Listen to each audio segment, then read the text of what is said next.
காவிரி மேட்டூர் அணையிலிருந்து வெளியேறுகின்ற நீர் பல நகரத்திலிருந்து வெளியேறுகின்ற கழிவு நீர் கலந்து நீர் மாசுபடுகிறது.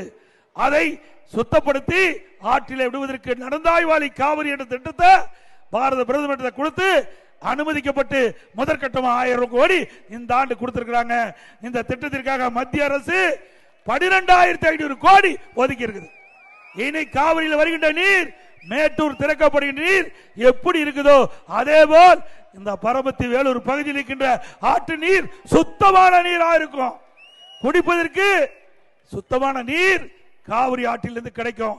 அதையும் அதிமுக ஆட்சியில் இருக்கின்ற பொழுது எடுத்த நடவடிக்கையின் காரணமாக மத்திய மாநில அரசுகள் ஒன்றாக இணைந்து இந்த திட்டத்தை செயல்படுத்துவதற்கு முதற்கட்டமாக அதற்கு நிதி ஒதுக்கீடு செய்யப்பட்டு இன்றைக்கு மக்கள் வைத்த கோரிக்கை தூய்மையான நீர், சுத்தமான நீர், குடிப்பதற்கு விவசாயத்திற்கு நீர் கிடைக்கக்கூடிய செய்தி, நீர் கிடைக்கக்கூடிய சூழ்நிலையை உருவாக்கி அரசு அதிமுக அரசாங்கம்.